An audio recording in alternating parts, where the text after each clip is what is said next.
Terkait dengan tumbuh kembang ya, untuk putra-putri ibu yang ada di rumah, terkait pemantauan pertumbuhan dan perkembangan, Bapak Ibu bisa melakukannya dari rumah saja. Tadi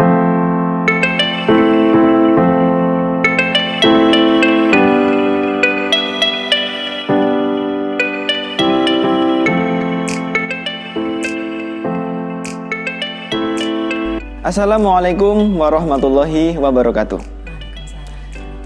Kembali lagi bersama saya Agung Prayoga, masih tetap di program e-podcast atau edukasi podcast kesehatan. Nah, pada kesempatan kali ini tentunya kami tidak sendiri karena sudah kedatangan narasumber, sudah datang bersama kami Ibu Ning Iswati. Selamat pagi Bu Ning. Selamat pagi. Apa kabar Bu? Alhamdulillah, luar biasa sehat. Puasanya lancar Bu? Alhamdulillah, udah selesai puasanya. Iya, alhamdulillah. Pada kesempatan kali ini kita akan membahas seputar tumbuh kembang anak di masa COVID-19. Nah, tentunya kita pahami sendiri bahwasanya pada masa yang kemarin, pada masa yang sekarang juga beberapa bulan ini sudah diterapkan PSBB mungkin di beberapa wilayah dan ini mungkin mempengaruhi terhadap tumbuh kembang anak. Nah, kalau melihat atau merujuk hal tersebut, berarti kita harus paham terlebih dahulu apa pengertian dari tumbuh kembang. Nah, makanya kita sudah kedatangan narasumber. Nah, narasumber ini salah satu dosen dari Stikes Muhammadiyah Gombong, dan ini untuk spesialisnya di anak Ibu. Lebih covernya di anak Ibu. Keperawatan anak. Keperawatan anak. Kita harus pahami terlebih dahulu Ibu untuk pengertian dari tumbuh kembang anak itu apa Bu? Untuk mungkin nanti penjelasan ke masyarakat biar lebih enak lagi. Ya, betul sekali Mas Agung. Pentingnya tadi pemantauan tumbuh kembang anak di masa COVID ya, yang sekarang ini istilahnya walaupun lockdown ya, kemudian anak-anak harus ada di rumah, tetapi tumbuh kembang mereka harus tetap berjalan. Nah, tumbuh kembang berjalan itu artinya apa? Jadi usia kan terus berjalan ya, usia terus berjalan, sementara kemampuan juga harus bertambah secara standar atau secara sesuai usianya. Nah, terkait dengan pertumbuhan perkembangan, apa sih itu pertumbuhan? Nah, kita lihat pertumbuhan sebenarnya adalah bertambahnya ukuran, bertambahnya jumlah sel yang ada dalam tubuh kita. Contohnya dulu Mas Agung kecil ya, sekarang udah bukan kecil lagi, udah besar ya. Itu contoh dari pertumbuhan. Jadi bertambahnya jumlah dan ukuran sel dalam tubuh kita. Dulu saya kecil, masih bayi, kemudian balita, kemudian remaja, sekarang menjadi orang tua. Itu pertumbuhan. Kemudian dulu Mas Agung belum berkumis, sekarang sudah berkumis. Iya, itu pertumbuhan. Jadi bertambahnya ukuran dan juga jumlah dari sel yang ada dalam tubuh.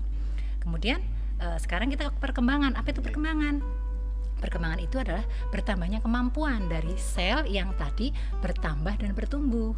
Contohnya dulu waktu baru lahir baru bisa ngomong oe gitu ya, mam, bapak, ibu. Sekarang sudah bisa ngomong macam-macam ya, sudah bisa jadi host, sudah bisa ngobrol, sudah bisa naik sepeda, sudah bisa naik motor, naik ojek dan sebagainya. Itu yang disebut dengan perkembangan. Jadi perkembangan itu bertambahnya kemampuan dari sel yang ada dalam tubuh kita.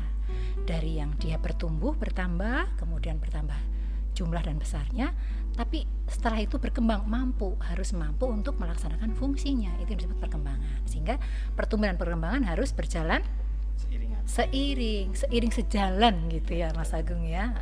Jadi tidak hanya bertumbuh saja tapi juga berkembang dari yang tumbuh tadi. Itu namanya seimbang. Oke. Kalau kita merujuk lagi Bu terkait untuk keadaan yang sekarang kan di masa pandemi COVID-19. Nah, tentunya ada sebuah urgensi dong Bu. Pastinya kan untuk tumbuh kembang kan mungkin ada sebuah perbedaan. Tentunya seperti biasanya mungkin orang tua cenderung akan mengasuh anak mungkin nanti di luar, bertemu dengan teman-teman yang sekitar. Jadi untuk melihat urgensinya ini seperti apa Bu? Kenapa pertumbuhan dan perkembangan ini penting untuk disampaikan ke masyarakat? Ya, betul sekali. Di masa pandemi COVID ini kan kita tahu bahwa betul-betul di rumah saja ya, suruh di rumah, bekerja dari rumah, beribadah dari rumah. dan bermain di rumah, belajar di rumah. Nah, terkait dengan tumbuh kembang anak, bukan berarti tumbuh kembang itu berhenti di rumah ya, kita masih bisa memantau pertumbuhan perkembangan anak di rumah saja. Jadi ada tagar di rumah saja, sekarang kita pakai tagar juga memantau pertumbuhan perkembangan di rumah saja. Jadi itu untuk tagarnya teman-teman bisa dicatat. Iya, nah kenapa bisa di rumah? Karena pemerintah tersendiri sudah menyediakan namanya buku KIA. Jadi Bapak Ibu sekalian yang ada di rumah, pas yang punya balita pasti punya buku KIA, nggih ya. Buku KIA itu yang bisa kita gunakan sebagai panduan untuk memantau pertumbuhannya bagaimana, perkembangannya bagaimana. Karena pertumbuhan perkembangan itu harus berjalan seimbang, walaupun sekarang masa COVID seperti ini juga harus tetap kita pantau. Nah, memantaunya bagaimana? Nanti ada cara tersendirinya, oke? Oke. Berarti ini kan lebih ke nanti pemaksimalan dari peran serta keluarga juga, gitu. Jadi kalau merujuk hal tersebut, berarti kan ini mohon maaf Bu, jadi kita kan tidak bisa sama ratakan untuk ke masyarakat, gitu. Kadang pemahaman masyarakat juga berbeda. Untuk ke ibu mungkin ada ibu yang cenderung lebih aktif untuk mencari hal-hal baru mungkin di media lain. Nah, sedangkan pada saat sekarang kan masih kita pahami lah Bu, pasti ada keluarga yang mungkin berada jauh di lingkungan sekitar, masih terpencil gitu kan. Nah, kalau untuk cara penyampaian, cara ukurnya itu bagaimana Bu? Untuk cara mengukur perkembangan itu, apakah ini bisa disamaratakan?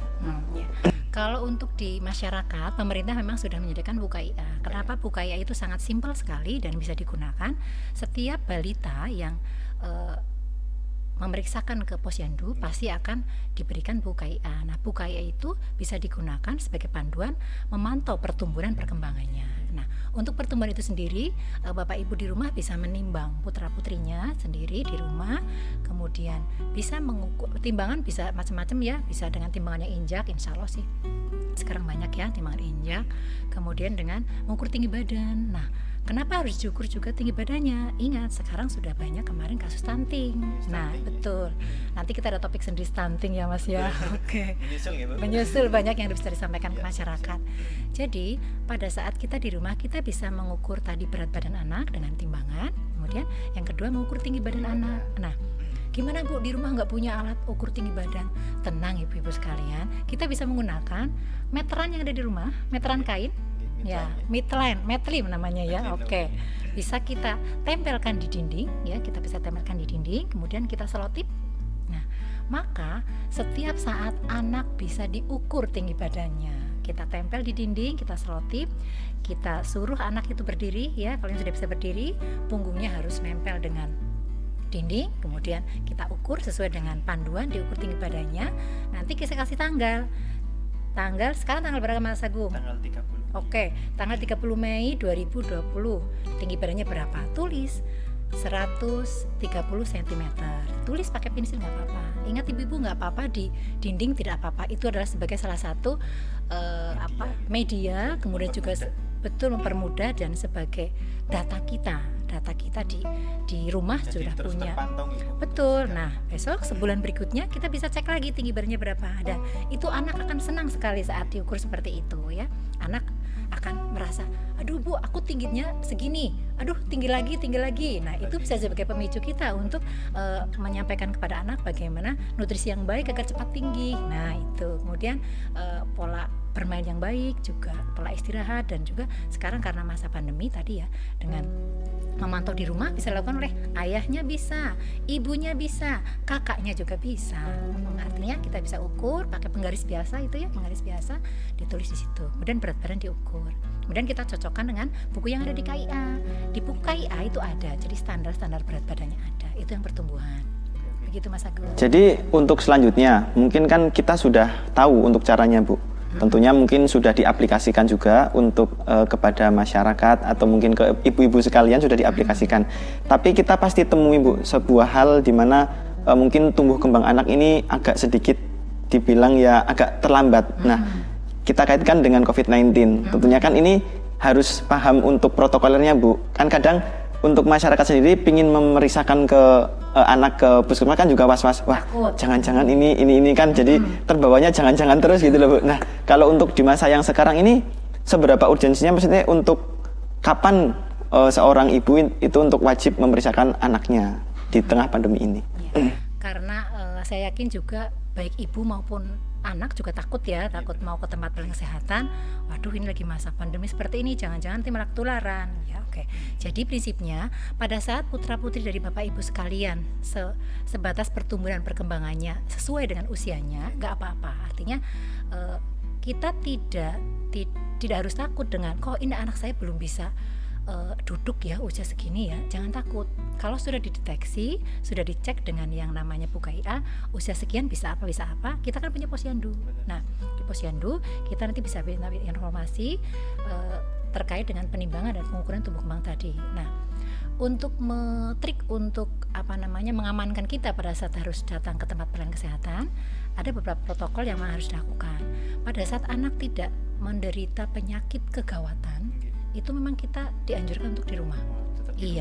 Di rumah saja. Artinya suhu tubuhnya juga sudah tidak mencapai yang panas tinggi dan sebagainya. Dia batuknya batuk yang bukan batuk batuk lama ya, dia hanya batuk mungkin karena dia habis makan pedas atau habis makan gorengan dan sebagainya. Yang penting suhu tubuhnya terjaga, kemudian si anak nutrisinya bagus, tidak mengganggu jalan pernapasan, tidak mengganggu zat-zat yang lain. Contohnya kalau dia luka bakar yang serius memang harus ke rumah sakit. Tapi kalau terkait dengan pertumbuhan perkembangan yang standar bisa dilakukan di rumah. Jadi jangan takut. Aduh, anak saya nanti kalau nggak ke posyandu lama gimana ibu ya? Tadi bisa dengan ditimbang sendiri, diukur sendiri, dan diukur dengan buku KIA yang tumbuh kembangnya. Anak usia 2 bulan harus bisa apa. Itu di buku KIA ada.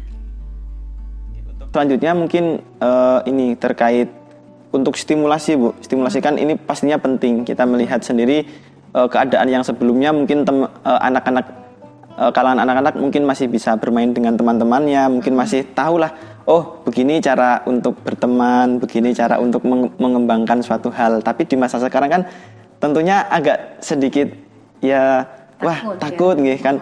Apakah itu nanti akan mempengaruhi perkembangan juga, Bu, untuk di masa kan mungkin sekarang ini? Ya, ini tantangan tersendiri buat Bapak Ibu yang ada di rumah dan anggota keluarga semuanya, karena untuk sosialisasi anak sekarang terbatas ya. Secara fisik terbatas, padahal sosialisasi itu merupakan salah satu kebutuhan untuk perkembangan itu sendiri, di mana mereka akan bertemu dengan teman yang sebaya, bisa mengkomunikasikan sesuatu, bisa bermain dan sebagainya. Nah, terkait dengan perkembangan anak di masa pandemi ini, untuk stimulasi anak bisa dilakukan sambil bermain. Iya, betul. Jadi sambil mengukur perkembangan, kita bisa sambil bermain dengan anak. Nah, permainan seperti apa? Kita sesuaikan dengan usianya. Kalau usia bayi, kita bermain yang memang fokus ke usia bayi. Apa sih fokusnya? Sosialisasi, suara, warna. Kemudian kalau untuk balita lebih cenderung ke arah komunikasi. Kita panggil namanya, kemudian kita suruh untuk bermain, mengambil sesuatu, berjalan, kemudian memegang benda-benda yang berwarna dan sebagainya. Itu di buku KIA memang ada. Nah, kebutuhan sosialisasi bisa kita lakukan di rumah. Sekarang sudah pada punya HP ya. Oke, sekarang sudah bisa video call sama teman-temannya, bisa juga. Kemudian sama keluarga ya. Prinsipnya kebutuhan sosialisasi terkait dengan pandemi ini tetap bisa terpenuhi di rumah. Bisa dengan keluarga di rumah kan ya, bisa bermain-main sekolah-sekolahan. Nah, itu dia yang kadang-kadang mungkin Bapak Ibu luangkan waktunya untuk putra-putrinya pada saat dia rindu sekolah, bisa bermain sekolah-sekolahan di rumah. Nggak apa-apa, artinya itu juga merupakan express feeling dari si anak ya. Apalagi anak balita, aduh aku kepengin main bola di sana sama si Budi, sama si ini. Nah, bagaimana cara kita menjelaskan? Ayo dek, main sama ayah di depan rumah ya kan, sama ibunya, bikin gawang di dalam rumah. Itu bermain.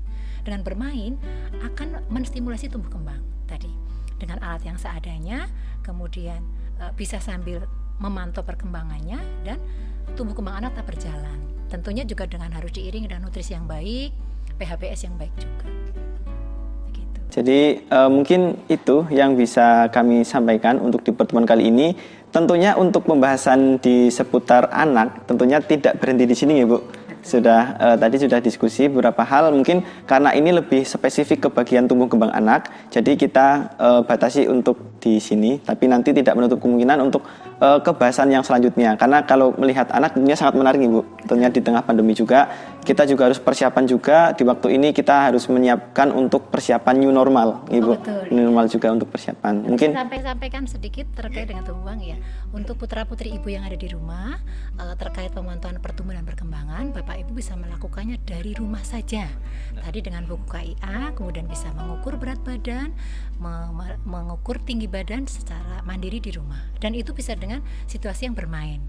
Gunakan waktu yang cukup, kemudian ajak mereka bermain menjadi sesuatu hal yang menyenangkan bagi anak. Gitu. Ada tambahan lagi? Cukup ya, selalu sehat di rumah bersama ayah dan bundanya. Tagarnya apa tadi Bu? Tagarnya apa Bu? Bisa memantau pertumbuhan dan perkembangan di rumah saja. Jadi itu tagar yang perlu teman-teman atau saudara-saudara lakukan untuk lebih memaksimalkan dalam peran serta keluarga untuk memaksimalkan di tumbuh kembang anak. Cukup sekian untuk pertemuan kali ini. Jumpa lagi di e-podcast selanjutnya. Terima kasih Bu Ning atas waktunya. Sama-sama. Jumpa lagi di pertemuan selanjutnya. Bermanfaat. Amin. Terima kasih. Wassalamualaikum warahmatullahi wabarakatuh. Waalaikumsalam.